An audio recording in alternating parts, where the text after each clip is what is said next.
este ciclo de conferencias, tanto virtuales como presenciales, ¿no? Que han sido organizadas por la Facultad de Ciencias Biológicas a través del Centro de Responsabilidad Social y Extensión Universitaria, CERCEU, con motivo de celebrarse la Semana de Biología.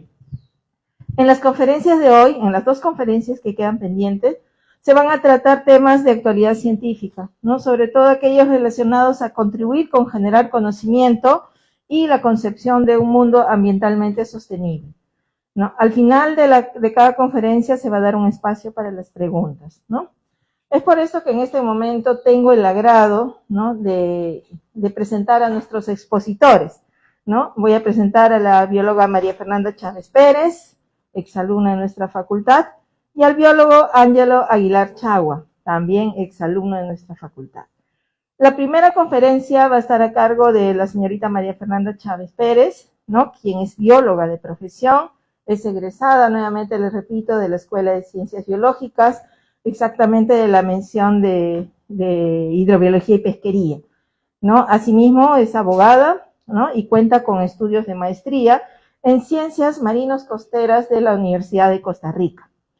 Actualmente se encuentra elaborando en la ONG de Nature Conservancy como coordinadora de involucramiento comunitario y género. En base a esta experiencia, nos va a presentar la conferencia de la biología a la gestión. Te invitamos, María Fernanda. Gracias, profesora. Hola, buenas tardes a todos. Solo una pequeñísima, así chiquitita mención. Yo soy egresada de la escuela de la maestría de aquí, de San Marcos, no de Costa Rica, por si acaso, solo para aclarar, sanmarquina de corazón, por supuesto. Bueno, yo, esto lo tengo que pasar yo, a ver. Primero, me presento, buenas tardes a todos, ya me presentó la profesora Silvia, mi nombre es María Fernanda Chávez, me pueden decir Mafer cuando me hagan las preguntas o si en algún momento quieren consultarme algo, pueden decirme Mafer con mucho gusto. Ya lo mencionó la profesora, así que voy a pasar esto. Lo único que sí quiero mencionar es que yo he tenido una serie de estudios, además de los de pregrado y la maestría, también he tenido una serie de estudios de diplomados en temas de gestión pública, género y cambio climático y medio ambiente. Para darles una muy breve, pero así muy rápida y breve presentación de lo que yo hago, trabajo dentro de la ONG de Nature Conservancy o TNC, más sencillo para los amigos, es una organización global sin fines de lucro, es una ONG, que trabaja pues para crear un mundo donde las personas y la naturaleza puedan prosperar. Es una ONG basada en ciencia, principalmente. Las decisiones y la información que recoge en base a esa estrategia que tiene, que es conservación por diseño, que es un enfoque colaborativo y basado en ciencia, con la cual, a través de la mejor información, se informa, valga la redundancia, para tomar pues ciertas medidas para informar los procesos de toma de decisiones. Entonces, básicamente, es una ONG que se basa en ciencia y hace conservación. Algo importante, y esto sí es algo importante porque mi rol dentro de esta ONG, dentro de TNC, es ser más allá que una bióloga, ser más allá que una abogada, es principalmente hacer un rol de relación muy de la mano con las comunidades de pescadores. Mi rol, mi puesto es coordinadora de involucramiento comunitario y género, por ende, soy mucho de usar mecanismos y de interactuar con las personas muy directamente en el momento del día a día. Así que esta presentación no va a ser la clásica presentación donde voy a hablarles sobre un tema, no les voy a hablar exactamente de cómo pasar de la biología a hacer gestión, no les voy a explicar sobre ello, porque no hay un paso a paso, no hay un haces esto y logras esto, no hay ello, no hay una fórmula ya descrita, no hay una teoría como tal. Entonces, en este momento no es una presentación común, no va a ser una presentación en la que yo hable y hable nada más, sino va a ser una presentación de mucha interacción de los asistentes, por ende va a ser una presentación súper participativa, tiene muchos colores para que no se aburran, tiene momentos en los que ustedes van a contestarme ciertas preguntas y donde yo voy a contestar las preguntas de ustedes, pero más que nada van a ser ustedes quienes me puedan hacer las preguntas. Por ende, ya me presenté yo soy Mafer. Necesito saber de ustedes, ¿cuántos de aquí, por favor, me levantan la manito nada más? ¿Cuántos de aquí son de pregrado todavía? 1, 2, 3, 4, 5, ya, la mitad de la audiencia, eso está bueno. Entonces, ¿cuántos ya han decidido a qué orientarse? ¿Ya? ¿En qué orientación?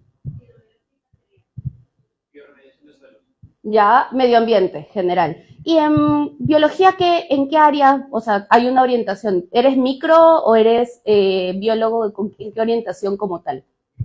Microbiología, perfecto, ya. Los demás todavía no deciden en qué orientarse, los demás que están todavía en pregrado, o ya se orientaron.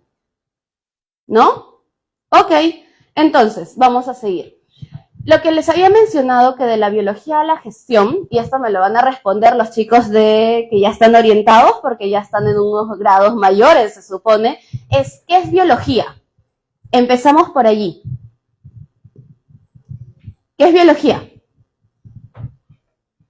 Lo que se les ocurra, etimológicamente, lo que les han enseñado en los fundamentos de biología. ¿Qué es biología? ¿Una idea? Chicos, vamos, están sus profes acá. Muy bien, ¿qué más? ¿Algo más? ¿Alguna otra idea de qué es biología? Es una ciencia. Es básico, ¿no? Es una ciencia. ¿Cómo imaginamos a un biólogo? Quiero que me imaginen, que en sus cabezas se pregunten ustedes cómo imaginan un biólogo, cómo se viste un biólogo, cómo se comporta un biólogo. ¿Cómo te imaginas tú a una hidrobióloga?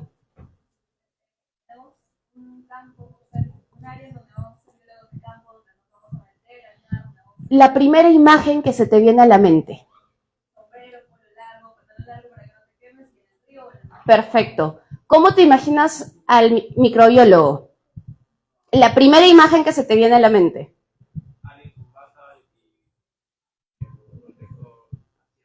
Exacto. Exacto. Y seguramente muchos se van a imaginar todos estos, ¿verdad? Es lo que más o menos han estado diciendo.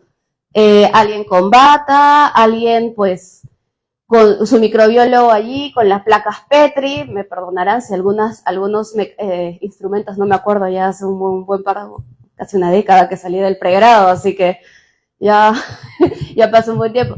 Un ornitólogo, usualmente pensamos en ello, ¿no? Usualmente pensamos, la primera imagen que se nos viene a las mentes es de una persona, pues, estudiando en el medio ambiente, estando en el campo, como le decimos, sea que el campo sea la montaña más alta, sea que el campo esté en el río o bajo las profundidades, ahí con un tiburón martillo, sea ello, ¿no? Eso usualmente es lo que imaginamos de un biólogo o de una bióloga.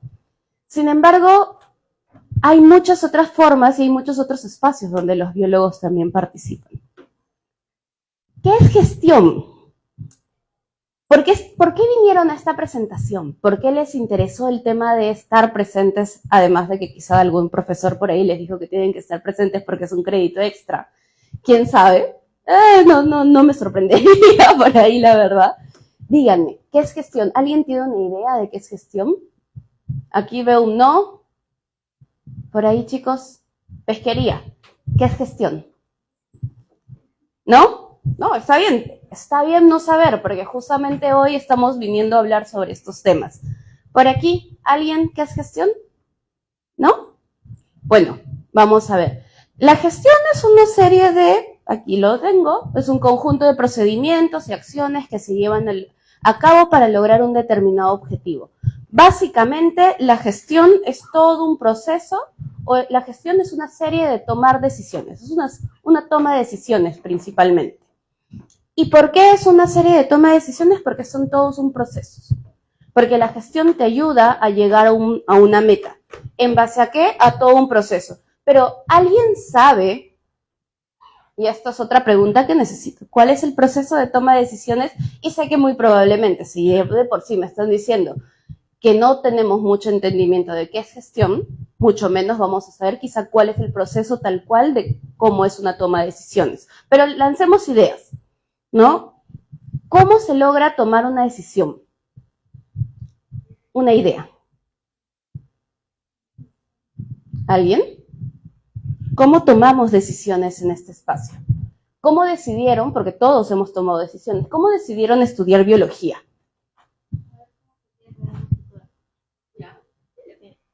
¿Lo repito?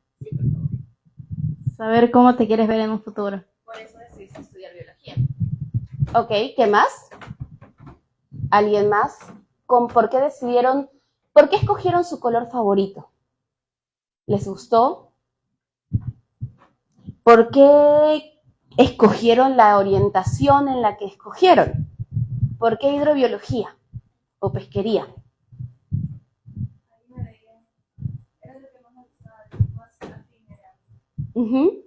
¿Por qué remediación de suelos?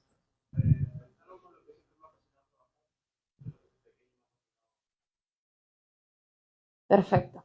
Ok, las tomas de decisiones y las decisiones como tal son procesos importantes. El tomar una decisión de qué estudiar, de qué orientarte, son procesos importantes. Y como tal, son todo, al decirlo justamente, es un proceso. Y ese es más o menos el proceso. Identificamos un problema, qué voy a estudiar en el futuro, qué voy a hacer, cómo me quiero ver en la vida.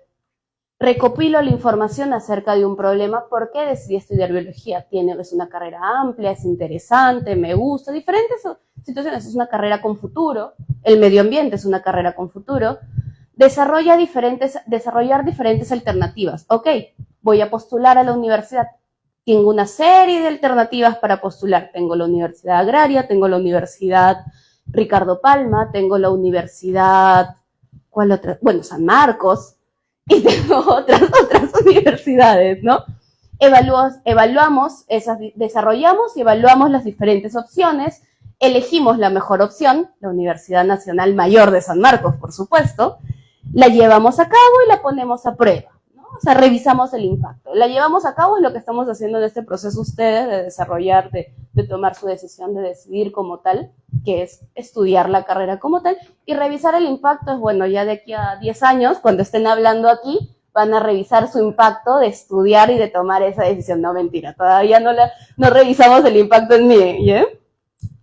El problema es que este proceso de toma de decisiones no solo se da en escoger la carrera, se da en toda la vida, y principalmente en la gestión de políticas, en las políticas públicas.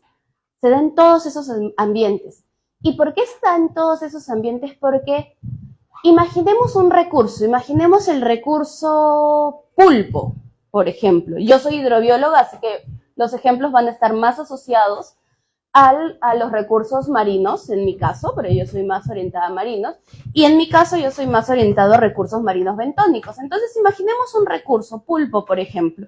Tenemos un problema, hay poco pulpo, hay mucha presión pesquera, hay muchos pescadores, hay un montón de situaciones, y el recurso pulpo se está acabando. El problema es que el recurso se está acabando. ¿Cómo recompilamos la información? ¿Qué hacemos para eso? Tomamos datos, tomamos información, vamos a los desembarques, medimos los que han llevado pesquería, ya deben ser que vamos, tomamos las cuotas de los datos de cuánto desembarca cada pescador, hacemos prospecciones, hacemos monitoreos, nos sumergimos bajo el agua, hacemos monitoreos, hacemos nuestros transectos, evaluamos, hacemos un seguimiento de la pesquería como tal. Y desarrollamos diferentes alternativas. Con todo lo que hemos desarrollado, hacemos una serie de análisis, una serie de estudios como tal para ver qué hacemos, ¿no? Para ver qué decisión tomamos. Evaluamos las diferentes opciones, o sea, desarrollamos las diferentes alternativas. Después vamos a hablar del programa Fishpuff. Acá mi colega va a hablar cómo vamos a desarrollar esas diferentes alternativas, porque hay que encontrar los mecanismos, por un lado, de saber cómo evaluar bien el recurso, porque no contando necesariamente un recurso o no monitoreando, no haciendo una sola línea base, vamos a hablar de diferentes, no vamos a necesariamente tener la misma, como que un buen resultado. Tenemos que evaluar diferentes métodos de evaluación, porque los tenemos que escoger bien. Tenemos que escoger, después de todos los resultados y todo, cuál es la mejor decisión. Es decir, el paso 5, elegir la mejor opción. ¿Qué vamos a hacer? ¿Qué medida de manejo? ¿Qué cuota de captura? ¿Qué periodo de veda vamos a implementar? ¿Cuántas vedas vamos a implementar en el año? ¿Vamos a dar cuotas por embarcación? ¿Vamos a dar cuotas por pescador, por número de buzo? ¿Cómo vamos a hacer ello? De ahí, llevarlo a cabo, obviamente hay que implementar la norma. ¿Cómo se va a salir? ¿Va a salir por un reglamento? ¿Va a salir por una ley? ¿Va a salir por un decreto ley, un decreto supremo? ¿Cómo va a salir? Y llevarlo a cabo y revisar el impacto. El tema es que nosotros como biólogos y biólogas estamos en identificar el problema, porque obviamente somos nosotros quienes hacemos los monitoreos. Estamos en recopilar la información acerca del problema, porque nosotros somos quienes usualmente estamos con nuestras botas, estamos con nuestras tablillas, tomando toda esta información. Desarrollamos diferentes alternativas, porque nosotros somos quienes entendemos cuáles son las recomendaciones que deben salir como tal. Y de allí estamos en revisar el impacto. Y no estamos ahí. Y no estamos allí por muchas situaciones.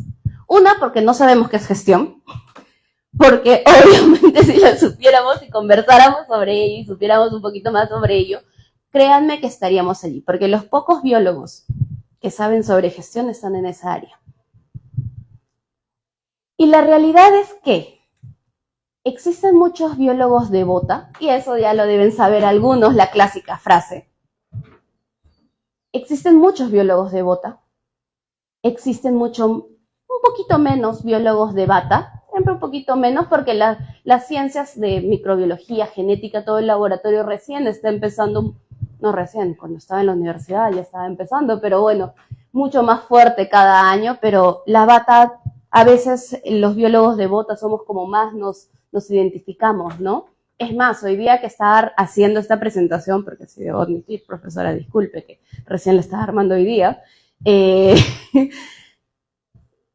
buscaba en el browser, en Google Chrome, imágenes, ¿no? de biólogos para mostrarles. Y la verdad que la razón por la cual no les muestro, es más, después de esa diapositiva donde puse diferentes biólogos de campo que salieron, no les mostré ninguno con las siguientes opciones porque no les aparecen. Cuando buscan, si en algún momento les interesa repetir ese ejercicio que yo hice, buscar biólogos o biologists en inglés para tratar de encontrar más opciones, el Google Chrome, en imágenes, salían puros biólogos de campo. O de bota y de bata. Casi todos. Porque es como usualmente nos ven. Es la forma en la que nosotros mismos nos vemos, la que nosotros mismos nos envision. La palabra, este es un término que en inglés es como nosotros nos percibimos, básicamente. Y es que hay muchos menos biólogos de corbata, se les dice. Y de corbata se les dice porque, bueno, yo no uso corbata, pero yo hago más gestión. Entonces, digamos falda, vestido, terno, sastre, como quieran llamarlo, pero como rima, entonces usamos corbata. No vamos a entrar ya a más detalles políticos por ahí. Entonces, existen muchos menos biólogos de corbata. Y el tema por qué es que existen muchos menos biólogos de corbata es porque, lamentablemente, y este es un llamado de atención, no solo a nosotros, sino a quienes nos enseñan también, que muchas veces no abordamos estos temas. O sea, yo, como les dije, como me presentaron y como vieron en una de las diapositivas, yo soy bióloga y soy abogada. Tuve la suerte de estudiar 2 carreras, casi que al mismo tiempo, de hecho al mismo tiempo, y saltando de una facultad a otra universidad y saltando de un lado a otro, mucho tiempo, pero entendí mucho eso y entendí algo que justo un profesor, de hecho, en la universidad me lo dijo, y este es uno, en pregrado tengo 2 grandes mentores, como yo les digo. Una es la profesora Silvia Aguilar, muchas gracias, que considero mi mentora, y otro mentor que también, que de hecho es creo de su promoción, que es José Zavala, que de repente ustedes algunos no lo conozcan, quizá algunos sí, tuvieron la oportunidad quizá de conocerlo, pero él me dijo esta frase, que no lo pongo ahí por si acaso, pero por disclaimer de créditos lo estoy mencionando, profe. José Zavala me dijo, es mucho más fácil enseñarle a un biólogo sobre leyes que a un abogado sobre biología. Y ustedes deben saberlo, pasar los laboratorios es terrible. O sea, pasar fisiología, inmunología. No sé si, yo recuerdo que en un plan, al siguiente plan que yo estudié lo sacaron, inmunología, pero pasar inmunología es terrible. Bioquímica, my God, no. No, o sea, no. Entonces, ese es uno de los temas. Existen demasiados biólogos de bota, un montón, que no digo que esté mal, está muy bien. Existen muchos biólogos de bata, pero a muy pocos de nosotros nos gusta estar en gestión. ¿Por qué? Porque la gestión es política, es cierto. La gestión es estar ahí con los grandes tiburones peleándonos ahí para ver, pues, cómo tomamos las mejores decisiones. Muchas veces, y es más, muchos de nuestros profesores mismos no participan en procesos de gestión como tal, porque muchas veces no les llega la invitación, muchas veces tienen otras actividades, pero muchas veces creemos que es suficiente el paper. El profesor anterior, de hecho, lo mencionaba, el doctor anterior, de hecho, lo mencionaba, querían salir más allá del paper, más allá de enseñar solo a la comunidad científica. También es importante en salir más allá. Pero muchas veces cuando hacemos un estudio, y de hecho suele pasar, y les voy a contar este caso muy importante. Una de las áreas protegidas que todavía lamentablemente no salen en el mar peruano, ¿alguno conocido sobre la reserva o la propuesta de reserva en mar tropical en el norte del país? Que se ha mencionado, de hecho tuvo su boom, ¿ya? Y de hecho no ha salido todavía. Y probablemente no salga hasta que se resuelvan ciertos pleitos, principalmente con las áreas petroleras, con las empresas petroleras principalmente, porque hay un conflicto muy fuerte con ello. ¿Por qué no? Porque simplemente y lamentablemente todo se mueve por la economía. Y eso lo sabemos todos, ¿no? Entonces, eso es uno de los temas que, dado que nos falta involucrarnos más en la gestión como tal, es que puede que no entendamos muchas cosas. Porque recuerdo cuando se presentó estas primeras propuestas para esto, se presentó una serie de información científica. Buena, muy buena información para presentar, para validar ello. Sin embargo, la información socioeconómica no fue suficiente. Fue muy difícil conseguir la información socioeconómica y muchas veces, incluso cuando evaluaban los impactos económicos y sociales que podía tener la implementación de esta reserva, pues no se mencionaban. Y no se mencionaban por diferentes motivos, porque de repente no se midieron, no se desarrollaron. Los biólogos estamos muy centrados muchas veces en pensar que nosotros hacemos ciencia y que los humanos no somos parte necesariamente del ecosistema. Los humanos somos parte del ecosistema, los humanos estamos dentro del ecosistema. Los humanos somos los que hacemos conservación, al final de cuentas. Nosotros somos quienes conservamos.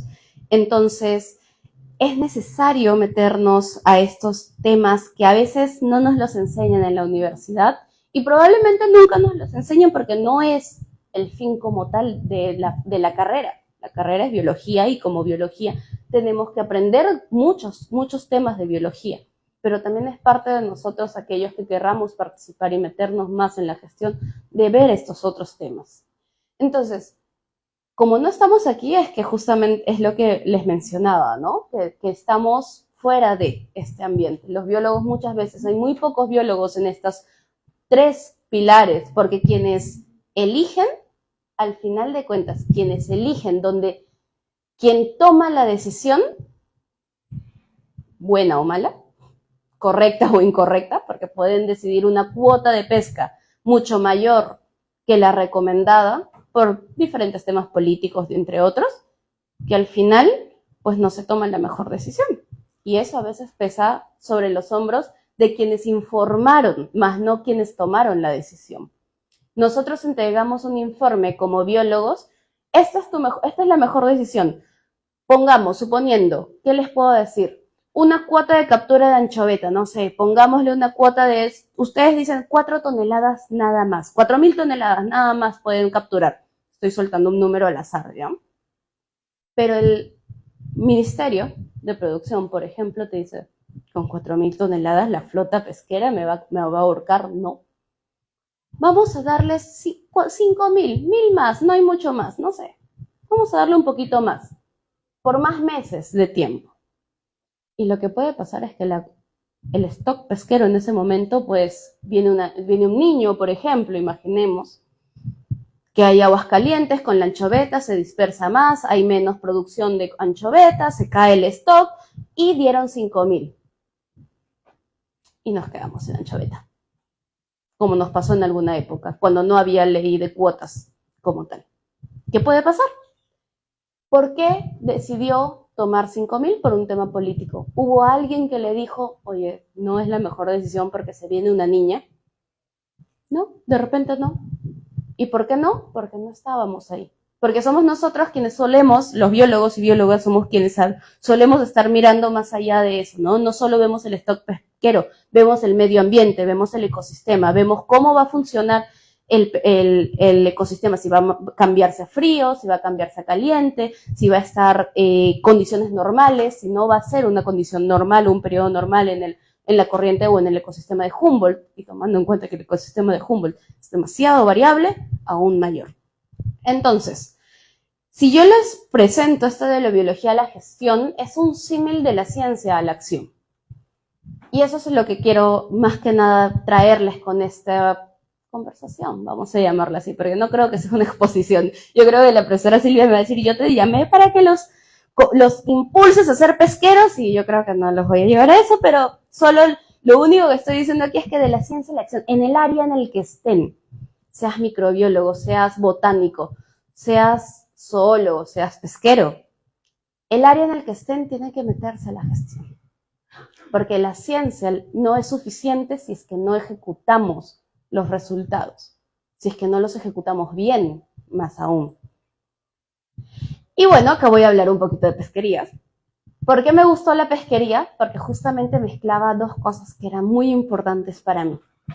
Él es un amigo mío, es Manolito, él es de Ancón, de hecho vive en San Juan del Lurigancho, pero es pescador en Ancón, se viaja sus buenos viajes todos los días, 3 de la mañana, 4 de la mañana está saliendo. Pero las pesquerías lo importante es que mezclan lo mejor de dos mundos que me importan mucho a mí, el medio ambiente y las personas.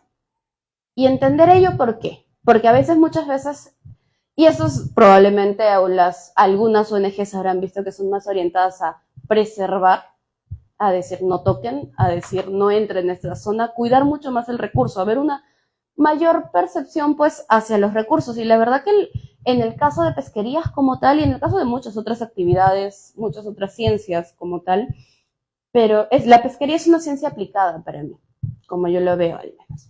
Porque no solo estudias el medio ambiente, no solo estudias cuál es el stock pesquero, sino cómo puede involucrarse y cómo el pescador como tal interactúa con los stocks pesqueros. Pero no solo son recursos. No podemos solo pensar que es un medio ambiente, porque es tomando en cuenta que es una actividad económica. Y en una actividad económica hay una serie de factores.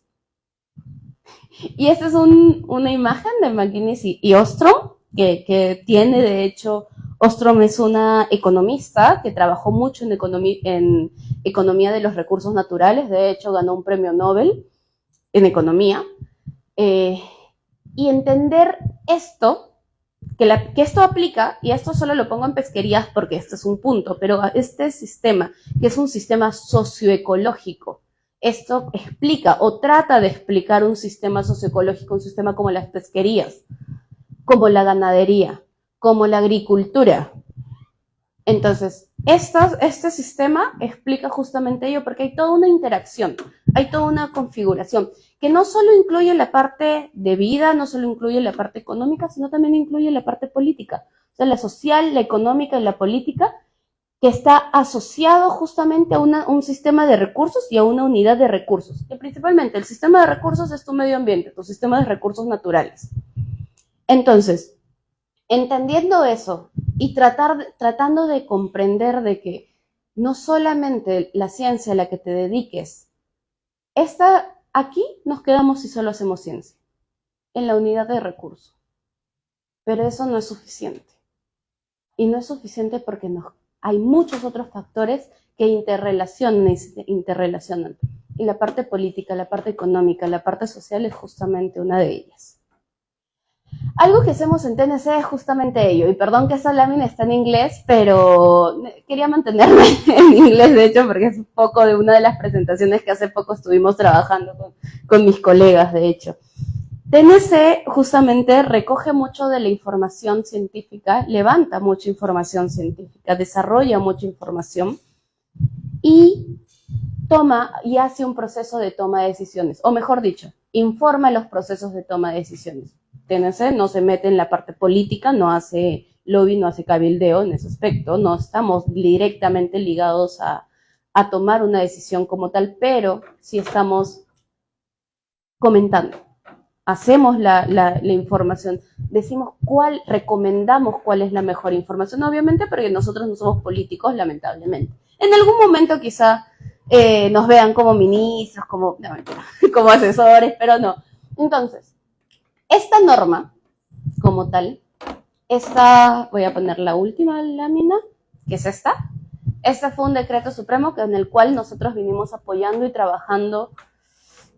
Yo me enganché después, recién desde el 2018, pero mis colegas estuvieron trabajando alrededor en esta norma desde el 2014-15, cuando yo aún no salía de la universidad todavía.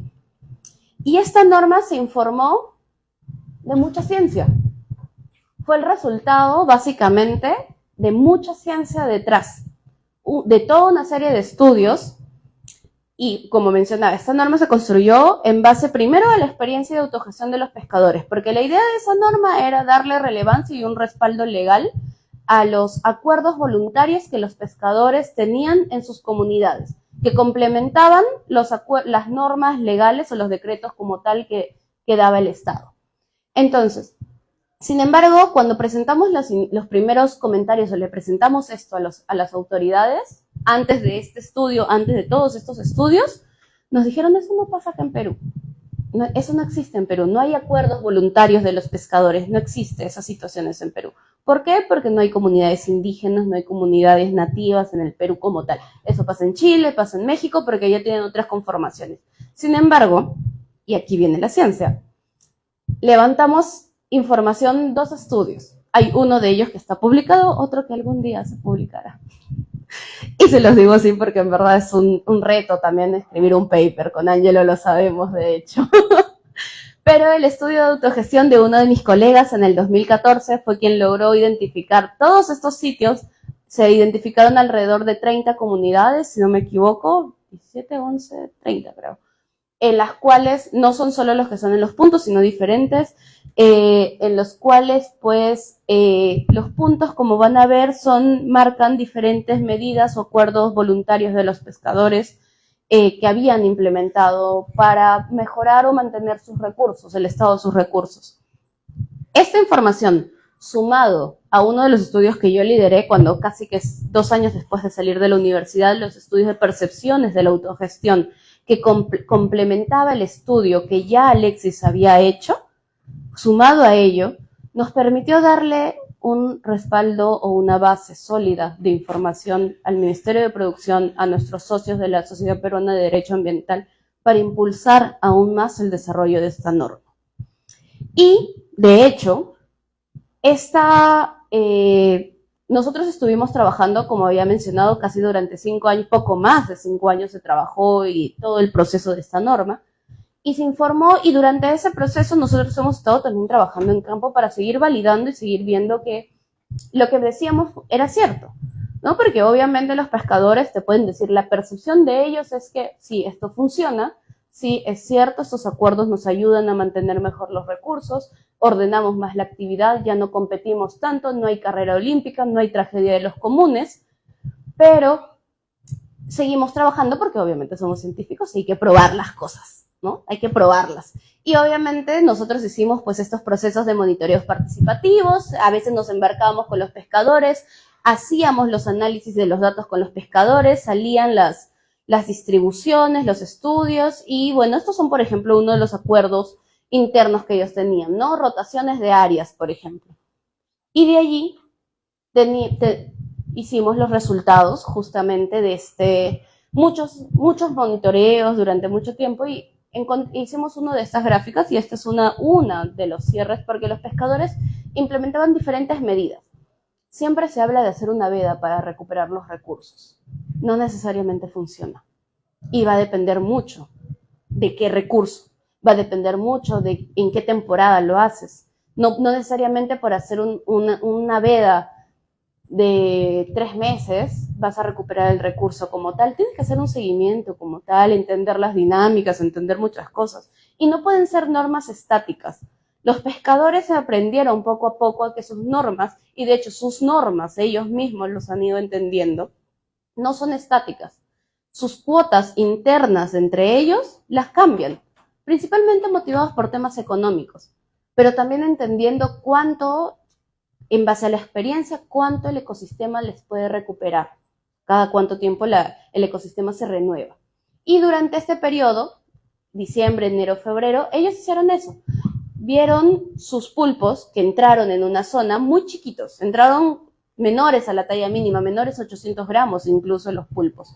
Y ellos decidieron cerrar esa zona. Y nosotros les dijimos, ok, vamos a apoyarte en eso, vamos a hacer los monitoreos para ver cómo evolucionan los recursos.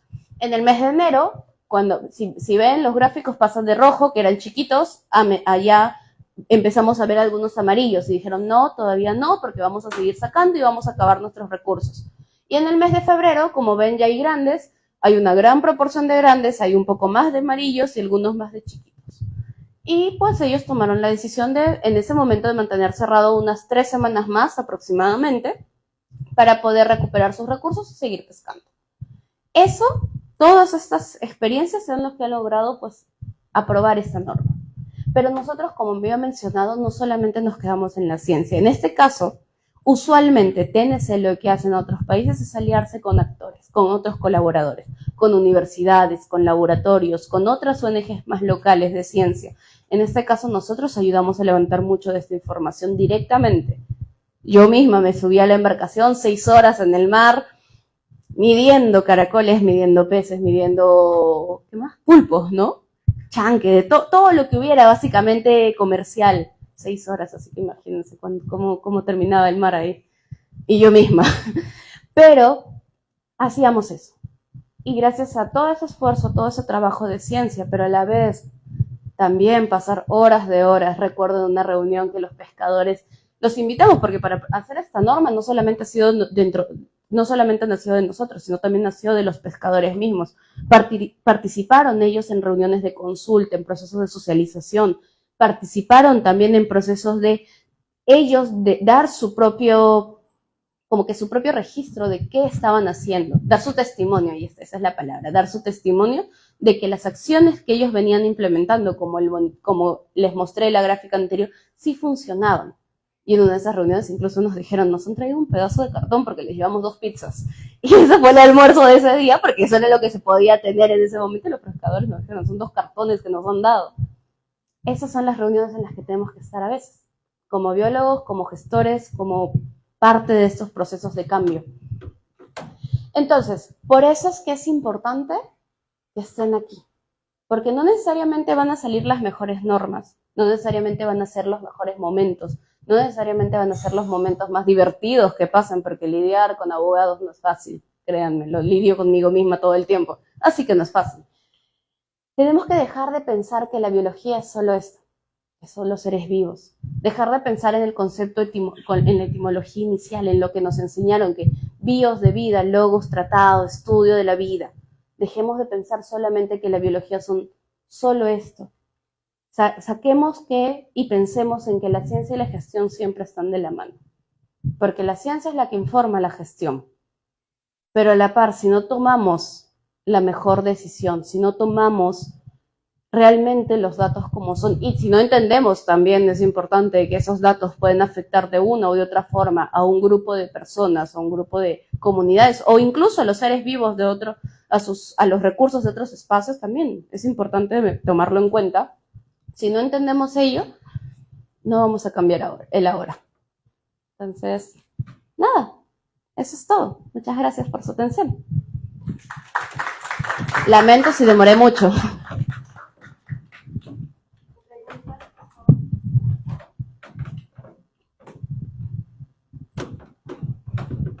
¿Hay alguna pregunta por ahí? ¿No? Hola.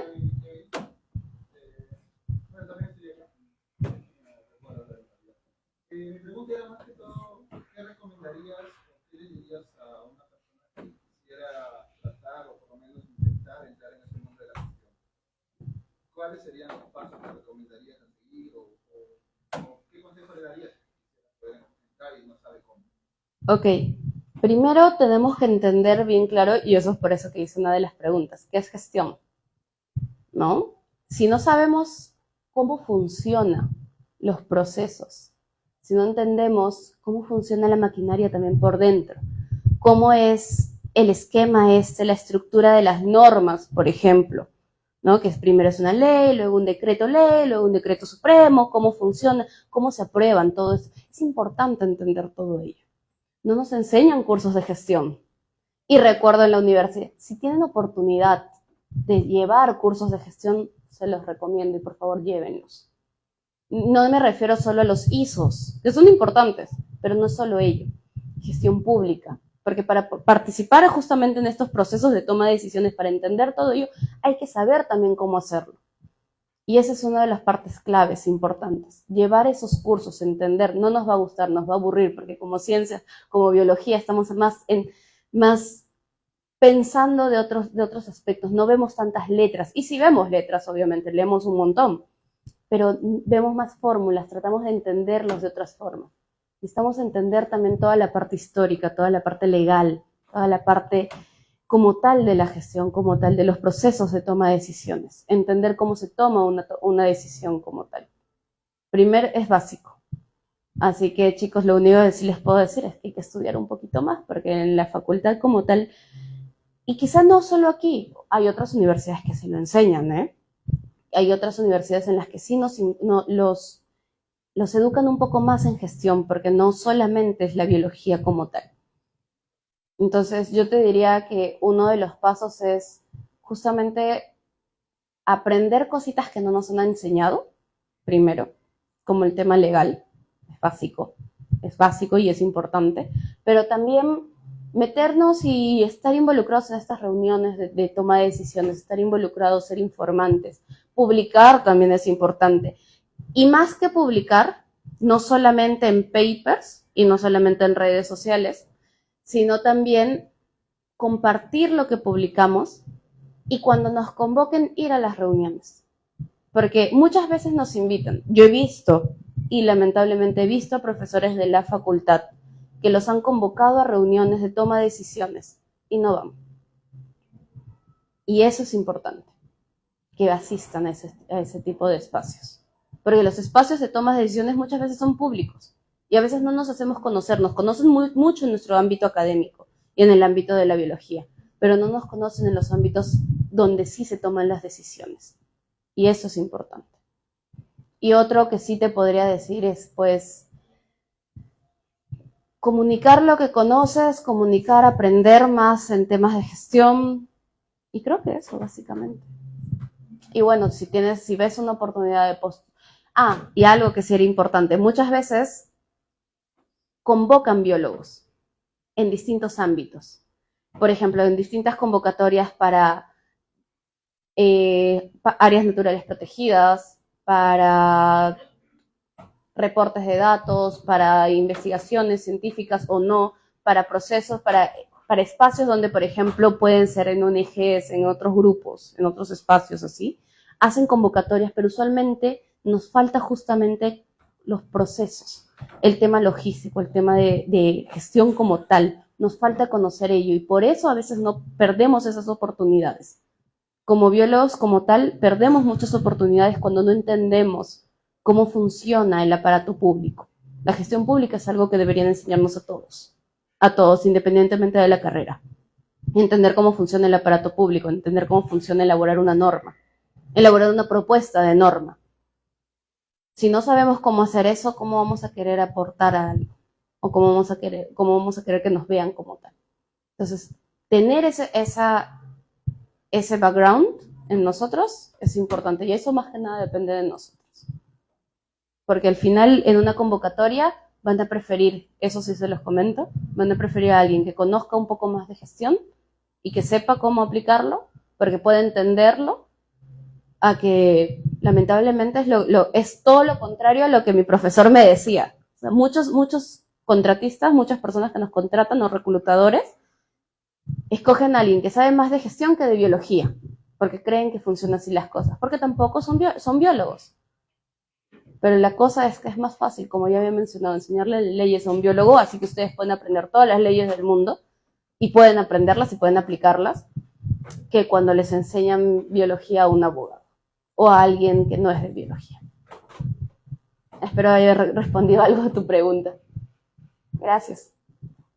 ¿Otra pregunta? Quiero tener una cosa. Primero, ¿en qué momento de su profesión? Porque creo que usted es de biología y derecho, pero ¿por qué derecho? ¿En qué parte de esa profesión se diste cuenta que la gestión es ya en la parte de campo como tal o en otra carrera de fusionaste ambas? Yo empecé derecho en principio porque quería ser bióloga forense. Y se les voy a contar muy rápido eso, porque esa respuesta es súper clave para cómo llegué a esto. Y de hecho van a ver que yo soy coordinadora de involucramiento comunitario y género, eso es algo más importante, ahí también que lo que voy a llegar. Yo empecé queriendo estudiar biología forense. Me encantaba Bones, no sé si alguien ha visto la serie Bones, CSI, me encantaba todo eso. Entonces yo empecé queriendo estudiar biología forense. Luego conocí a la profesora Silvia, que me dictó uno de los cursos, una de las charlas en hidrobiología, y me enamoré de los equinodermos, los erizos de mar. Enamorada de los equinodermos, pero así, al punto de que yo iba a estudiar equinodermos cuando llevé invertebrados acuáticos, que era uno de los cursos que dictaba el doctor, que en paz descanse, el doctor Paredes, me aprendí, y eso me salvó el examen final, la verdad, me aprendí todos los nombres, todas las partes, me aprendí todo sobre los equinodermos, absolutamente todo, porque eso era lo que a mí más me gustaba, más me motivaba. Y yo quería estudiar equinodermos, y no tenía ni idea de qué iba a hacer con derecho. Es más, recuerdo esa pregunta de mi papá: si vas a estudiar equinodermos, ¿qué haces estudiando derecho? Clarísimo, ¿no? Esa pregunta. Y luego la profesora Carmen Yamashiro me dictó un curso en hidrobiología, pesquerías. Lo dictó, ni siquiera era un curso, era una clase, pesquería, para entender cómo era la pesquería, cómo se desarrolla, o sea, todo ello. Y en ese rumbo es que encuentro lo que más me gustaba. Porque como había mencionado, la pesquería mezcla dos cosas que yo amo y me encantan, que son las ciencias naturales y las ciencias humanas. Las ciencias sociales, o lo social, como algunos científicos no quieren decirle ciencias sociales. Pero me encanta toda la parte social. Entonces llegué a eso. De allí, miré cómo va avanzando. Llego a TNC haciendo básicamente temas legales, básicamente ayudando en temas de procesos de actualización de la formalización de una organización de pescadores en ANCOM. Me iba a encargar únicamente de hacer la elaboración de sus estatutos, apoyarlos en la actualización de la junta directiva, hacer todo ello muy legal. Y luego poco a poco empiezo a conocer ese mundo, conocer que no solo puedo hacer la parte, que no solo soy científica, que no solo soy profesional, que podía aprender mucho de los pescadores, y que aprendí demasiado, y más de lo que aprendí leyendo un libro, lo aprendí de ellos, muchas veces. Entender muchas de las dinámicas de los mismos recursos, verlo bajo el agua, conocer todo ello. Aprendí eso. Y de ahí me he ido adaptando. La biología habla de que el que se adapta sobrevive, ¿no? O sea, el proceso evolutivo, Darwin te habla de los procesos de adaptación, y el que adapta sobrevive. Y en este momento, pues, yo creo básicamente que llego a gestión porque me fui adaptando a lo que fui encontrando en el camino. Porque me gusta todo lo que tenga que ver con lo social, con lo ambiental en general, y disfruto todo ello, pero me fui adaptando porque me encantó mucho más en ayudar a entender y ayudar a comunicar todo lo que la ciencia y todos los gestores no podían comunicar a los pescadores, porque es todo un lenguaje, es aprender cómo comunicarlo. Si me han visto, yo soy muy comunicativa, muy abierta, no uso palabras muy técnicas, trato de no usarlas, porque eso ayuda mucho en los procesos donde tienes diferentes actores en un mismo espacio. Y hago género porque, bueno, me encanta el género y llegué a este espacio y llegué a ese mundo, vi que era un nicho que no estaba muy explorado, trabajo mucho en ello y hago políticas, estoy desarrollando justamente desarrollo de políticas en género justamente por ello, en gestión pesquera. Y hago género en pesquerías, o sea, no la parte científica, sino cómo involucrar el tema de género, cómo fortalecer el tema de género en las políticas públicas en pesquerías, con Ministerio de Producción, con CERNAM, que tiene ámbitos marinos pesqueros. Entonces, ¿cómo llegué ahí? Llegué básicamente adaptándome en el camino, encontrando los espacios en los que podía trabajar, aprovechando cada oportunidad que tenía al salir de la universidad, durante la universidad, y llegué básicamente a eso. Entonces, no es que haya una ruta, no es que haya un paso a paso, fue básicamente ir enamorándome poco a poco de lo que iba encontrando en el camino. Espero haber respondido a tu pregunta. Agradecemos a María Fernanda por su conferencia. Muchas gracias. Ándale.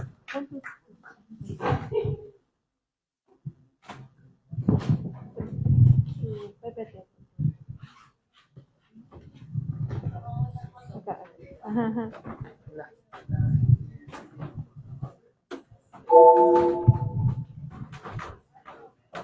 Bueno, la segunda conferencia está a cargo de Ángelo Aguilar Chagua, ya es magíster en ciencias con mención en pesquerías en la Universidad de Concepción, en Chile. Ahí sí no me he equivocado, ¿no? Ya, está bien.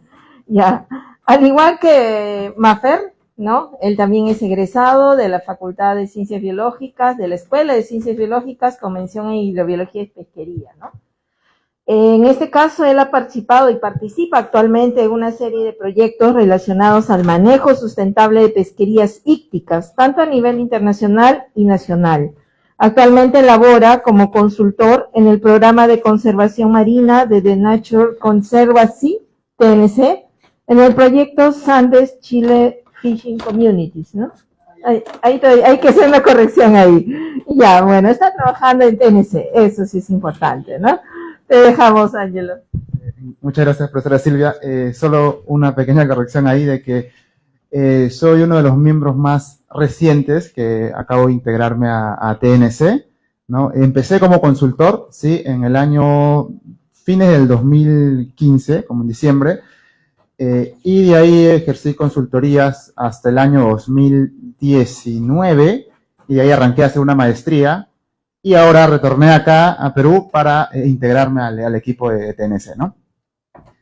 Bueno, en primer lugar quiero agradecer a la profesora Silvia por la invitación, igual a la Facultad de Biología y a la universidad, por generar estos espacios en donde uno puede compartir ciertas experiencias, ¿no? En diferentes ámbitos, ya sean experiencias profesionales, experiencias laboral o académicas. Yo he decidido titular esta presentación, es más que nada temas pesqueros, ¿no? Cómo lidiar con pesquerías con datos limitados, y de hecho va muy ligado a lo que Mafer mencionaba, ¿no? Si bien ella comentó acerca de diferentes procesos que se usaron para tomar decisiones, muchas de estas decisiones tienen que estar basadas en datos. Sin embargo, en muchas de estas comunidades la información con la que se dispone es muy limitada y por ende uno tiene que adecuarse o adecuar ciertos métodos a la cantidad de información con la cual uno dispone, ¿no? Entonces, básicamente vamos a hablar sobre eso. Y quiero empezar con una breve introducción. Bueno, aquí una de las imágenes del biólogo, yo quiero agregar, no solamente es de bata, de corbata, sino que yo también me he imaginado como biólogo, pero ahí sentado en una computadora como un analista de datos, ¿no? Que esa es otra figura y que también aparece en el Google. Pero bueno, en fin, en el ámbito pesquero, muchos de los investigadores y los gestores deben de tomar decisiones, ¿no?, en función a toda la información disponible, de tal manera de que ellos puedan llegar a concretar en alguna medida de gestión, en alguna medida de conservación o en un reglamento que permita gestionar una pesquería o algunos recursos marinos. Sin embargo, durante este proceso nos damos cuenta de que hay una serie de problemas, y dentro de estos problemas es la cantidad de información con la cual uno dispone. Y esta básicamente puede ser falta de cantidad de datos o de calidad, ¿no? Muchas veces nosotros colectamos información y a veces no la usamos, o simplemente colectamos datos que luego la calidad con la cual fueron recopilados, recolectados, no son suficientes como para intentar hacer un proceso de evaluación mucho más formal, ¿no?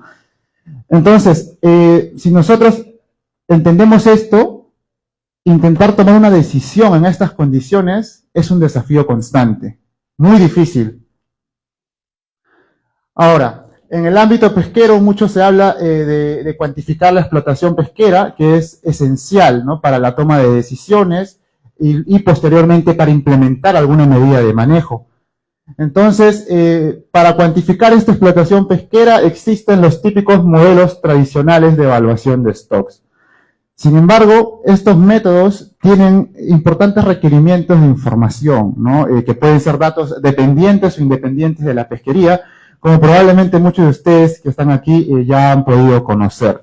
Por ejemplo, tenemos datos biológicos, que básicamente son, algunos modelos requieren de talla de madurez, fecundidad, datos o épocas de desove, etcétera, y además requieren una serie de datos históricos, que pueden ser datos de captura o desembarque, datos de esfuerzo, que puede ser cuantificado, por ejemplo, el cambio del número de embarcaciones en el tiempo, ¿no?, lo más sencillo, generar algunos indicadores de abundancia, o algunos que otros procesos para estimar edades a partir de métodos de lectura de otolitos, ¿no?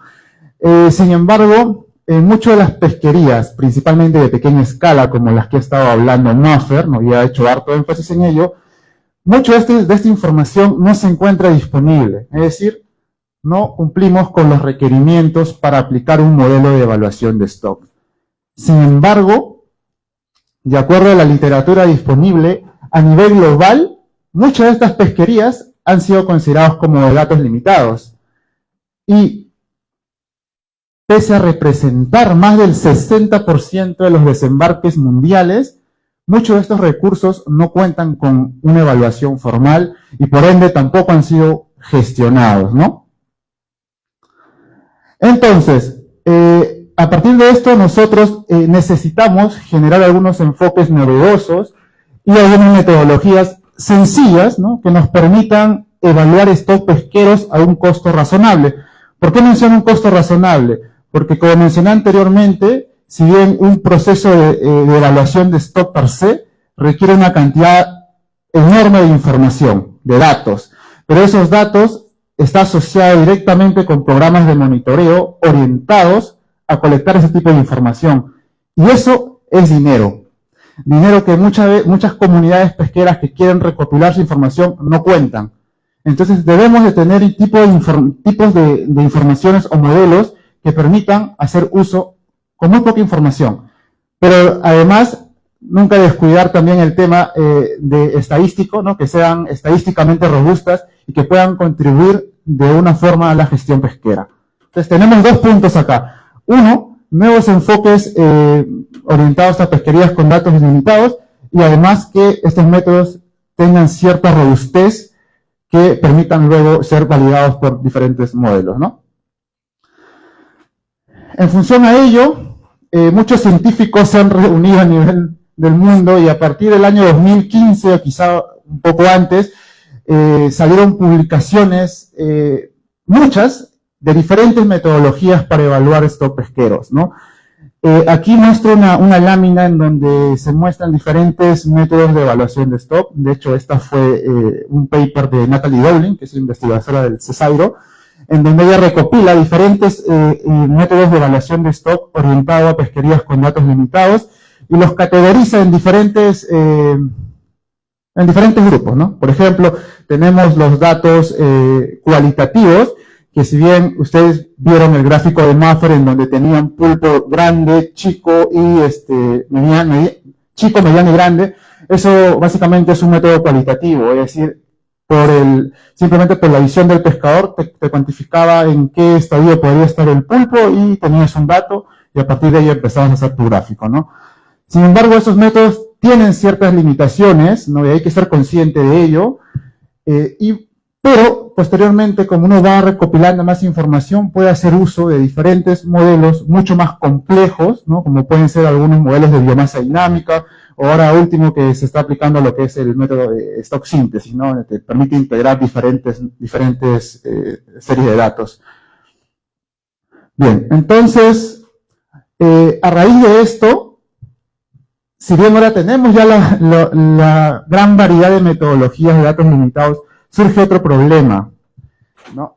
Entonces, el problema surge en cómo yo selecciono cuál de estas metodologías son más apropiadas para mi pesquería, teniendo en cuenta el ámbito biológico, pesquero y socioeconómico de cada una de esta pesquería, ¿no? Porque si bien este proceso puede ser bastante subjetivo aún, por ejemplo, a nivel mundial que tengamos 50 métodos de evaluación de stock, pero obviamente yo no voy a conocer los 50 métodos, probablemente conozca solo 10, y de esos 10 probablemente haya implementado únicamente 2, y cuando me va a tocar hacer un proceso de evaluación, ¿qué voy a hacer? Voy a sesgar los resultados y voy a optar por el método que yo conozco, ¿no? Y es un problema, ¿no? Porque no estamos siendo objetivos en este proceso de selección.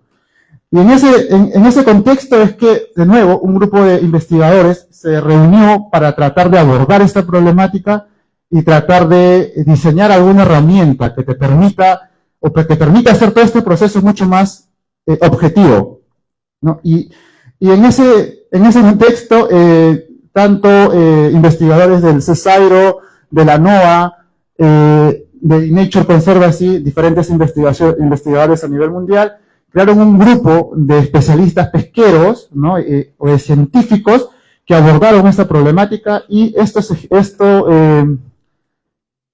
concluyó en la creación de un grupo que es el SNAP, que es Science Natural and People, en donde, en función a la experiencia de muchos investigadores de diferentes áreas, llegaron a una pequeña herramienta que fue la que mencionó Maffer en su ponencia, que es el Fishpad, ¿no? Ahora, de nuevo, esta es una herramienta que te permite ayudar o guiar todo el proceso que involucra una estrategia de manejo. Es decir, desde identificar inicialmente las pesquerías que no han sido evaluadas ni gestionadas, luego te permite guiar todo el proceso de programas de monitoreo, una implementación de un programa de monitoreo, después te ayuda a cuáles serían los potenciales métodos más adecuados para tu pesquería, es decir, los métodos de evaluación de stock, y por último también te recomienda o te sugiere algunas acciones de manejo.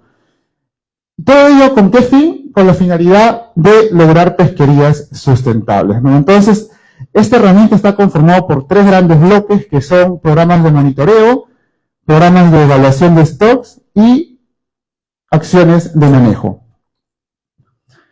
Entonces, estos esfuerzos fueron publicados en una revista a la cual se tituló como Fishpad, un sistema de soporte de decisiones para evaluar y gestionar pesquerías con datos o capacidades limitadas, ¿no?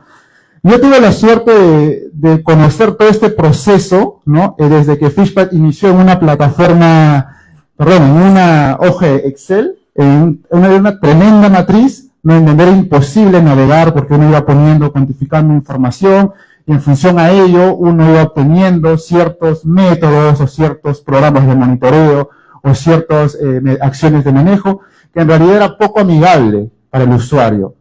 Pero hoy en día la herramienta ya luce de esta manera. Tenemos un sistema implementado, es una herramienta online en donde cada uno de ustedes con un usuario, un ID, puede hacer uso de esta herramienta, puede explorar las diferentes etapas y puede concluir de manera rápida con unas pequeñas medidas de manejo, métodos de evaluación o programas de monitoreo, ¿no? Entonces, básicamente, a mí sinceramente me gusta mucho esta herramienta, ¿ya? No es la panacea, pero me gusta mucho. ¿Por qué? Porque es un proceso participativo, ¿sí? Entonces, lo que hace Fishpad es generar instancias o grupos de trabajo en donde se van a involucrar, por ejemplo, investigadores, ONGs, tomadores de decisiones, incluso pescadores, y todos en conjunto van a discutir sobre alguna pesquería en especial que ellos quieran manejar. Ya viene el tema del alcance, y a partir de ahí se van a generar ciertos talleres en donde se van a ir abordando cada uno de estos procesos por los cuales está conformado Fishpad, ¿no? Sin embargo, es importante mencionar que Fishpad no es una herramienta de evaluación. O sea, no crean que a Fishpad le voy a meter los datos y me va a dar o me va a recomendar una medida de manejo. No. Esa es una herramienta que te va a permitir identificar cuáles de todos los métodos o cuáles de todos los programas de monitoreo que existen pueden funcionar en función a la localidad o pesquera en la cual tú estás trabajando, ¿sí? Entonces, para ello, uno requiere ciertos procesos de entrenamiento y de capacitaciones para analizar tus datos, porque por sí uno va a requerir hacer un proceso de evaluación de stock de manera externa a Fishpad, ¿no? Y con esos datos uno puede luego desarrollar alguna estrategia de manejo y luego pueden ser implementados para una toma de decisión. Y de hecho, algo bonito que salió de todo este trabajo fue publicado en una revista del Marine Police, en donde se evalúa la efectividad de esta herramienta en la toma de decisiones, ¿no? Es decir, muchos de los tomadores de decisiones se mostraban mucho más dispuestos a acatar ciertas decisiones porque ellos eran involucrados dentro de este proceso, ¿no? Y no eran considerados de manera externa. Es decir, el proceso funciona así: es que el evaluador de stock da recomendaciones hacia los gestores y ellos dan la recomendación hacia la población, y la población tiene que acatar. Sin embargo, todo este proceso, hay bloques en donde uno no entiende las diferentes etapas. En Fishpad lo que hace es juntar a todas estas personas y las aborda o las congrega en cada una de estas etapas para hacer todo este proceso mucho más transparente, ¿no? Y objetivo. Ya, entonces, por esta razón es que básicamente esta herramienta fue aplicada en diferentes partes del mundo, ¿no? Aquí tenemos que fue aplicado en Estados Unidos, en México, en Perú, en Chile y en otras partes. Yo básicamente he podido contribuir tanto en Perú y en Chile, ¿no? En donde les voy a explicar un poquito más sobre las aplicaciones de esta herramienta, ¿no? Entonces, mi experiencia básicamente, he tenido más experiencia con los peces, aunque también estoy involucrado en ciertos procesos de invertebrados, ¿no? Y básicamente vamos a conversar cómo surgió estos procesos, ¿no? Estas son las 4 especies en las cuales yo he trabajado aquí en Perú, ¿no? Y lo que quiero iniciar hablando de este recurso, que básicamente fue el recurso con el cual yo me inicié en este mundo de las pesquerías, en este mundo de los datos limitados. De hecho, fue parte de mi tesis, y acá mi asesora Silvia lo sabe bien. Pero antes de ello quiero hablar un poco de la problemática, ¿no? Maffer mencionó de que a veces somos muy buenos identificando problemas, y yo creo que no es tan así. Yo creo que no somos tan buenos realmente como nosotros pensamos en identificar problemas, porque a veces no pensamos más allá de nosotros mismos, ¿no? Es decir, nosotros, para identificar un problema que pueda contribuir, debemos de estar metidos en el campo y ver las necesidades del público, las necesidades de realmente las personas, qué es lo que quieren, y en función a ello plantear alguna medida de solución basada en ciencia. Pero a veces nosotros, de nuevo, nos encerramos en nuestro mundo y tratamos de resolver algunos que otros problemas que probablemente queremos abordar, temas que nos gustan, sí, pero realmente la contribución es muy acotada, ¿no? Bien, entonces, ¿cómo surgió cuál fue la problemática que yo vi en este ámbito, ¿no? y de nuevo ahí me recato en los pescadores de Ancón, en el grupo de marisqueros. Básicamente, Ancón está conformado por 3 grandes grupos de pescadores, ¿no? Uno que son los buzos marisqueros, los pinteros y los roderos. Entonces, de por sí ya había una preocupación por parte de los buzos marisqueros sobre la excesiva presión de pesca que estaba ejerciéndose sobre este recurso, las prácticas de pesca no responsable y alguna que otras faltas de regulación para este recurso. Entonces, de manera interna, como asociación de grupos de los buzos de pescadores, se habían establecido ciertos acuerdos de no extraer pintadilla por debajo de los 21 centímetros. Sin embargo, estos valores eran básicamente basados en conocimiento empírico y por ende muchos de los otros grupos de pescadores trataban de cuestionar este valor, ¿no? Y porque ellos realmente querían extraer probablemente pintadilla más pequeña. Entonces, a partir de ello, nos planteamos que determinar, conocer el estado de explotación de este recurso y además poder recomendar alguna medida de talla óptima de extracción, podría de una manera ayudar a solucionar uno de estos conflictos, ¿no? Entonces, en función a ello, nosotros usamos esta herramienta de Fishpad, básicamente en la etapa de evaluación, y dentro de todo este proceso, el método más apropiado que nos dio la herramienta fue un método basado en tallas, que es conocido como el LBSPR.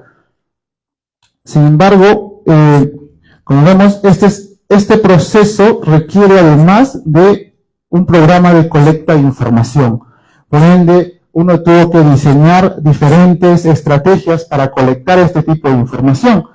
Entonces, y ahí donde empezó el tema del trabajo en campo, ¿no? Como mencionaba Maffer, este es el medio de Ancón. Bueno, así lucía antes del derrame, ¿sí? Para mí, sinceramente, me dio mucha tristeza ir ahora último a Ancón y la dinámica cambió completamente, ¿no? No he visto ya grupos de pinteros, no he visto ya grupos de marisqueros, y los buzos ahora recién están retomando la pesca, y sinceramente las condiciones son muy, muy malas, ¿no? Pero bueno, en ese entonces, en el 2015-16, el medio lucía así, los pescadores desembarcaban los productos y los vendían al público directamente, ¿no? Entonces lo que yo hacía en ese entonces era colectar un programa de datos de tallas, ¿no? Que me permita alimentar el modelo que yo iba a hacer. Y ahí también hay diferentes estrategias que uno tiene que hacer, ¿no? Por ejemplo, inicialmente yo empecé colectando datos, registrando en una agenda. Sin embargo, como este es un proceso bastante rápido, resultó que tomar datos en una agenda no sirve, no vale, es muy tedioso. Lo que hice fue mejorar o implementar otro proceso, que era básicamente el tema de los registros a través de grabaciones. Eso fue mucho más efectivo, ¿ya? Fue mucho más efectivo, pudimos recopilar información mucho más rápida, pero luego quisimos ir un paso más y quisimos hacer un proceso más tecnológico, ¿no? Quisimos usar un código de barras a través de un lector, esos que usan en el supermercado, ir registrando las tallas de los peces y que el dato directamente vaya a una base de datos, se registre y uno pueda descargarlo de manera que todo este proceso sea mucho más rápido, ¿no? Sin embargo, eso no funcionó, digamos, de nuevo a los registros de audio, ¿no?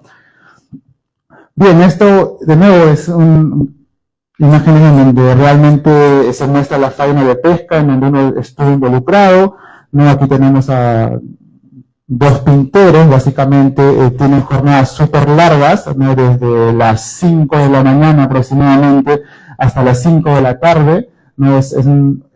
Realmente es una jornada súper larga y uno lo vive en carne propia también, ¿no?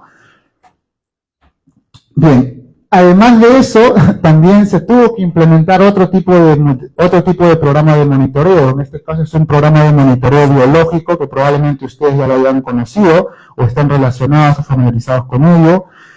Sin embargo, me he dado cuenta que hay muchos beneficios hacer este tipo de trabajo en campo que hacer en laboratorio. Si bien uno en laboratorio tiene las condiciones óptimas, hay muchos procesos que se pierden. Por ejemplo, en este caso, al hacer trabajo directamente en muelle, yo interaccionaba mucho con los pescadores. De hecho, ahí conocí muchos muchas personas fileteadoras que eran parte de ese grupo, en donde puede interactuar, puede conocer un poco más a ellos, pero lo más importante, creo yo, es que es esta foto de acá, ¿no? En donde muestro yo a una persona, realmente es un hijo de pescador, que es, de verdad que a mí me cayó súper bien esta persona, porque era muy motivado, muy curioso, buceaba demasiado bien, y además tenía muchas ganas de aprender, ¿no? Porque ellos, todos estos procesos, ellos lo ven en campo, saben, pero ¿qué es lo que les falta? Les falta algún conocimiento técnico. Entonces, cuando todos miraban el proceso de abrir una gónada, si los pescadores decían, oye, ¿qué estás haciendo?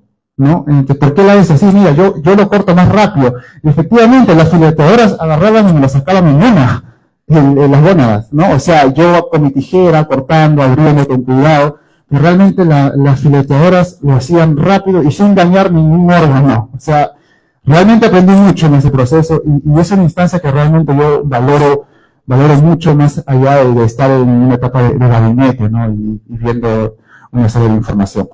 Pero bueno, eso es uno de los aprendizajes en campo, pero luego, como siempre, viene la etapa un poco más tediosa que a veces como biólogos no nos gusta o le reímos, ¿no? Que es la famosa etapa de evaluación de los datos. Muchos de nosotros nos gusta el terreno, nos gusta bucear, nos gusta ir a pescar, y cuando nos toca estar sentados en una computadora evaluando información, yo creo que eso es una parte crucial e importante que no debemos descuidar, y debemos de ir ganando habilidades tanto computacionales. Eso sí, es muy importante aprender software que estén a la vanguardia para que nosotros podamos responder a las diferentes adversidades con los datos que uno va colectando, ¿no? Bueno, básicamente a partir de estos estudios obtuvimos estas gráficas. Realmente no importa las gráficas ahora, solamente les quiero mostrar que a partir de esta información uno puede obtener este tipo de curvas, este tipo de histogramas, ¿no? En donde básicamente uno estimó una talla de madurez, tallas óptimas, se estimaron porcentajes de individuos por encima de la talla de madurez, y luego esos datos alimentaron un modelo y se obtuvo un valor deseado que nos decía que la pintadilla probablemente estaba en un estado relativamente bueno, ¿no? Y de ahí viene otra de las etapas bastante importantes que mencionó igual Maffer. Maffer mencionó muchas cosas, que es la etapa de divulgación. Y esta es otra etapa bastante importante para todos nosotros, ¿no? Yo creo que como biólogos nos cuesta mucho comunicarnos bien, diría yo, porque a veces creemos que nosotros hablamos de manera sencilla, pero realmente no lo hacemos, ¿no? ¿Y cómo nos damos cuenta de eso? Cuando hablamos con pescadores y que realmente te están moviendo la cabeza así, pero no están entendiendo nada, ¿no? Y me pasó la primera vez, de hecho, una de las primeras veces que yo expuse ahí, sinceramente me sentí mal, porque pensé que estaba expresándome bien y todo, pero luego empecé a notar que ninguno de los pescadores entendió lo que realmente yo estaba hablando, ¿no? Y de ahí me lo comentaron los colegas en ese entonces, y uno tiene que ir aprendiendo. Pero de nuevo, son cosas que uno va aprendiendo, nadie nace sabiendo, ¿no? Son cosas que en el camino y conforme tú te vas exponiendo a diferentes procesos, vas aprendiendo a cómo comunicarte, a cómo expresarte, a leer a las personas, ¿no? Que es muy importante saber cuándo parar, saber cuándo decir hasta acá llego y no digo más cosas porque puede generar ciertos problemas, ¿no? Bueno, entonces, en consecuencia, una vez realizado este tipo de proceso con la pintadilla, se comunicó a los pescadores, ellos tomaron una decisión. De nuevo, este proceso, nosotros acompañamos el proceso técnico. La decisión de si aumentaban o mantenían las detalles de la pintadilla era exclusivamente los pescadores. Nosotros no intervenimos en nada en eso. Mostramos los resultados de manera objetiva y ellos se encargaron del resto. En consecuencia, este estudio fue un caso bastante exitoso, y muchos de los pescadores, ya ahora pinteros, que muchos al inicio se mostraron reacios, ellos mismos fueron los que sugirieron, oye, ¿sabes qué? intentemos con otros 2 recursos más porque siento que realmente estoy explotando más de lo que debo. Y en función a esas necesidades, se planteó otro recurso, otros estudios para 2 recursos, que es la cabrilla y el trambollo, ¿no? Y básicamente el proceso fue similar a lo que había mencionado, se elaboró un programa de monitoreo y se corrió de nuevo la herramienta Fishpack para determinar los métodos de evaluación de stock. Sin embargo, aquí quisimos ir un poquito más allá y aplicar otro método, no solamente el LBSPR, que es el método basado en tallas, sino también otro método que son los indicadores de Frozen, donde básicamente uno puede determinar el porcentaje de individuos maduros, el porcentaje, estimar una talla óptima, ¿no? En donde eventualmente la pesquería debería dirigir a la talla de esos recursos, y luego proteger a los megadesoladores, ¿no? Que básicamente son los ejemplares que tienen un mejor pool genético y por ende uno debería evitar pescarlos. Estos son los resultados que se muestran sobre los indicadores y el porcentaje anual de cada una de estas tallas, que en realidad no es el interés mostrarles las tallas o el porcentaje extraído, ¿no? Y lo mismo se hizo para el trambollo. Sin embargo, de nuevo, siento que en cada proceso que uno va haciendo, va aprendiendo cosas distintas, ¿no? Porque si bien para la pintadilla y para la cabrilla funcionó relativamente igual, ¿no? Pero para el caso del trambollo fue un caso completamente distinto. Y nos dimos cuenta en marcha. Tuvimos que readaptar todo el diseño del monitoreo, ¿no? ¿Por qué? ¿Qué es lo que pasó? Es que el trambollo tiene dimorfismo sexual. Tanto la pintadilla como la cabrilla no era posible identificar el sexo a simple vista. Pero para el caso del trambollo sí, ¿no? En este caso yo les muestro un trambollo, un ejemplar macho. Y es fácilmente reconocible porque son mucho más grandes, son cabezones, son de un color amarillo y tienen como unas pecas azules en el rostro. El trambollo hembra son mucho más pequeños, son mucho más oscuras, ¿no? Entonces, ya cuando uno ve que hay dimorfismo sexual y más aún que las tallas son completamente distintas, uno puede inferir que probablemente los parámetros de historia de vida para cada especie a nivel de sexo puedan ser distintos. Y por ende, uno debe de tener en cuenta que los datos tienen que ser orientados o colectados a nivel de sexo.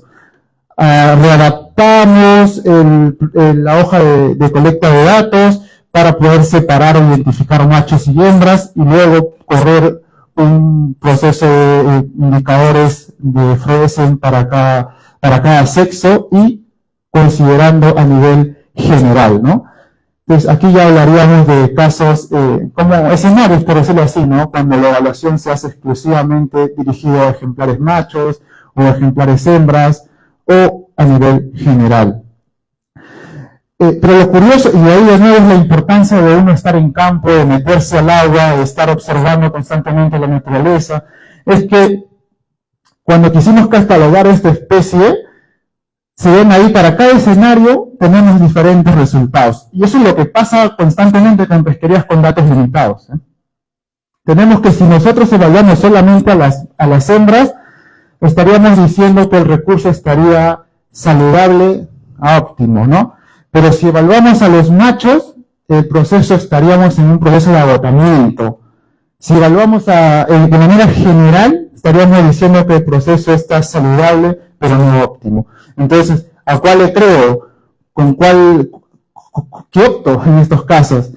Muchos de nosotros probablemente dirán, ok, entonces centrémonos las medidas de manejo hacia las hembras, que son las que van a dar los huevos y van a generar la descendencia. Tiene sentido, ¿no? La mayoría de pesquerías funcionan así, pero el comportamiento del trambollo es muy peculiar. En el trambollo, quien cuida los huevos no es la hembra, sino es el macho. Y curiosamente, la pesquería está dirigida hacia los machos. ¿Por qué? Porque, uno, son más grandes, y al ser más grandes, son mucho más costosas, son mucho más valiosas. Entonces, si nosotros no conocemos el comportamiento del recurso, podemos también entrar en un proceso grave de decisión, ¿no? Y ahí la importancia de estar metido en campo, de uno que otro día meterse al agua y observar este tipo de comportamientos. Y bueno, la aplicación de esta herramienta Fishpad también fue usada no solamente a nivel local, sino también a nivel de INARPE, ¿no? En donde se hizo una corrida de Fishpad para evaluar las pesquerías de tiburones, el tiburón azul y el tiburón diamante, pero aquí llegó un proceso más, ¿no? Es decir, se usó Fishpad como una herramienta de manejo. No solo el proceso de evaluación, sino llegaron también a implementar algunas medidas de manejo, y aquí podemos observar una serie de decisiones que se han discutido previamente con el Instituto, el Mar del Perú, para ver qué acciones tomar, ¿no?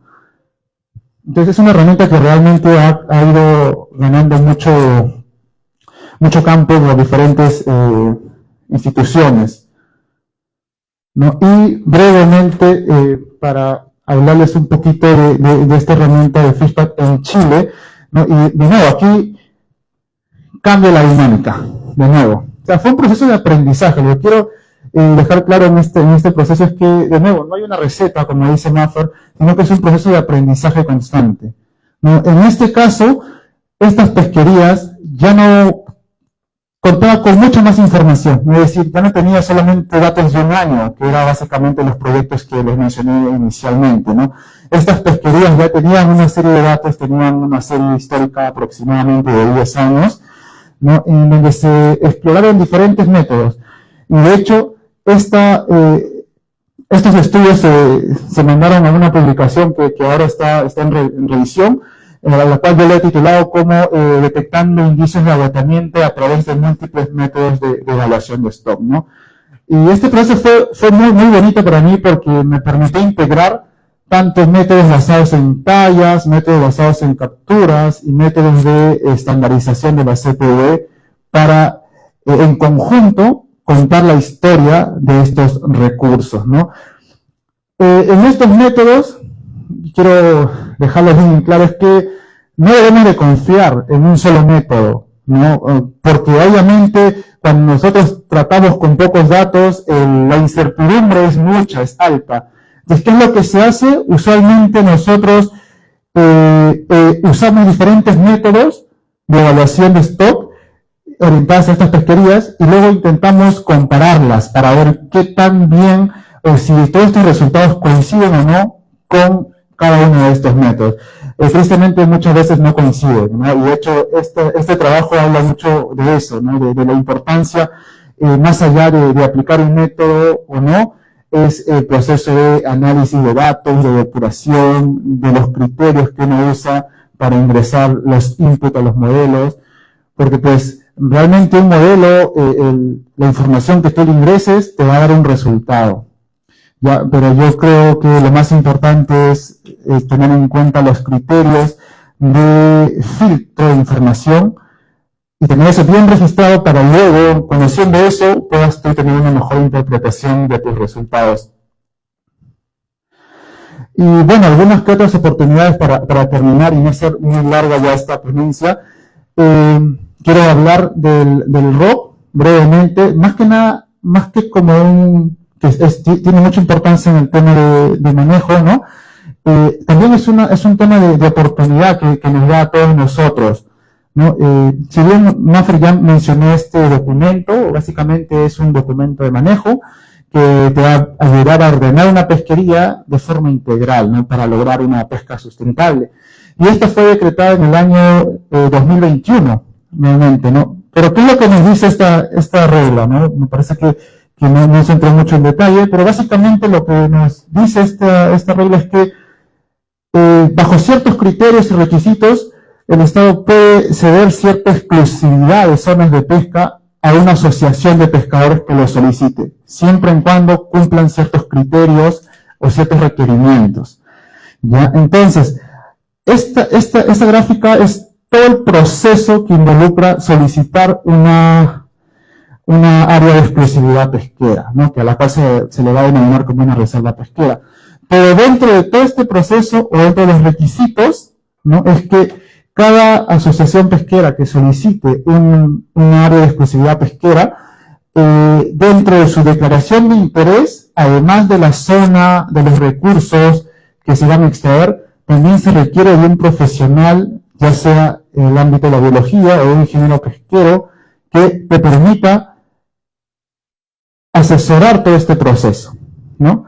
Y para asesorar todos estos procesos uno tiene que estar familiarizado con programas de monitoreo y además con conocer diferentes metodologías que van a ser limitadas en datos, porque tenemos en cuenta que van a iniciar recién a colectar información de esa zona y tenemos que nosotros tener en claro que los métodos tradicionales que a veces nos enseñan en la universidad no sirven para estos casos, ¿no? Y tenemos que ir conociendo y viendo qué opciones podemos usar para hacer frente a esta problemática. Y bueno, creo que eso es todo lo que tenía por decir en esta ponencia. Agradecemos a Ángelo por su presentación.